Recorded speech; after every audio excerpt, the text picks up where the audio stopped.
গ্রামেগঞ্জে একটি প্রতিষ্ঠানের কর্মী হিসেবে পরিবার পরিকল্পনা বিষয়ক কাজ করি। প্রতিষ্ঠানের নাম জানাতে চাই না। আমার মূল কাজ হলো বিভিন্ন শ্রেণীর নারীদের তালিকা করা, জরিপ করা এবং জন্ম নিয়ন্ত্রণে উদ্বুদ্ধ করা। শরিয়ার দৃষ্টিকোণ থেকে আমার এই পেশা সঠিক কিনা জানতে চাই। প্রিয় দর্শক, খুবই গুরুত্বপূর্ণ প্রশ্ন। ইসলামে প্রয়োজনের খাতিরে, প্রয়োজনের প্রেক্ষিতে শর্ত সাপেক্ষে জন্ম নিয়ন্ত্রণ জায়েজ বলে। জন্ম নিয়ন্ত্রণ না করলে মায়ের জীবন হুমকির মধ্যে আছে, এরকম হলে তিনি জন্মবিরতি করতে পারেন। অথবা এই মুহূর্তে সন্তান জন্ম নিতে গেলে মা বাবা উভয়ের জন্য লালন পালন করা অসম্ভব হয়ে যাবে, সেরকম লক্ষ্যবল নেই, পরিবেশ নাই, সেজন্য, অর্থের কারণে না, অন্য যৌক্তিক কারণে যদি জন্মবিরতি করতে হয় তো সেটাকে শরিয়া জায়েজ করেছে শর্ত সাপেক্ষে।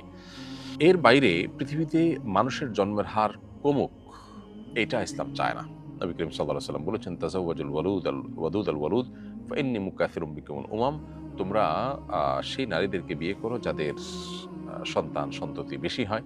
যে সমস্ত ফ্যামিলিতে সন্তান সন্ততি বেশি হওয়ার হিস্ট্রি আছে, সেই ফ্যামিলিতে তোমরা বিবাহ করো, কারণ কিয়ামতের দিন তোমাদের সংখ্যাধিক্য নিয়ে আমি আল্লাহর কাছে বড়াই করতে পারবো, আল্লাহর কাছে আমি শুকরিয়া আদায় করতে পারবো।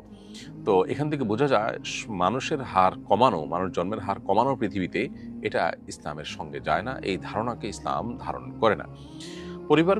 পরিকল্পনা বিষয়ক যে প্রতিষ্ঠানগুলো আছে সেগুলো মূলত পৃথিবী থেকে মানুষের জন্মের হার কমানোর মিশন নিয়েই কাজ করে, এবং এই মিশন মানুষের জন্য ক্ষতিকর একটু পূর্বে প্রমাণিত হয়ে গেছে। পৃথিবীর উন্নত দেশগুলোতে এখন মানুষের জন্মের হার কমতে কমতে এমন একটা পর্যায়ে গিয়ে পৌঁছেছে যে সেই দেশগুলোতে আসলে কোনোভাবেই চেয়েও, তারা বহু চেষ্টা করেও মানুষের জন্মের হারকে স্বাভাবিক করতে পারছে না। কারণ মানুষ সন্তান জন্মদানের স্বাভাবিক প্রক্রিয়া বা আল্লাহ যেভাবে সৃষ্টি করেছেন সেই ফ্লোতে যদি কোনো রকম আর্টিফিশিয়াল কিছু মানুষ করতে যায়, নিজের বুদ্ধিতেই কোনো কিছু করতে যায়, সেটাতে উপকারের চাইতে ক্ষতি বেশি হয়।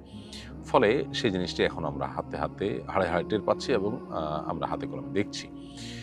তো এটাকে মিশন হিসেবে বানানো জায়েজ নয়। আপনার পেশাটা যদি হয় ওই মিশনকে সাকসেস করা, তাহলে আপনার পেশা পরিবর্তন করা উচিত এবং আপনার অন্য কোনো পেশায় চাকরি করা বা উপার্জনের পথ খুঁজে বের করার চেষ্টা করা দরকার। এবং আপনি ঘুরে ঘুরে মানুষকে জন্ম নিয়ন্ত্রণে উদ্বুদ্ধ করা এবং মানুষের জন্মের হার কমানোটাই যদি আপনার লক্ষ্য হয়, তাহলে সেক্ষেত্রে এই চাকরি আপনার জন্য জায়েজ হবে না শরিয়াত দৃষ্টিকোণ থেকে, বরং অন্য কোনো জবে আপনাকে যেতে হবে।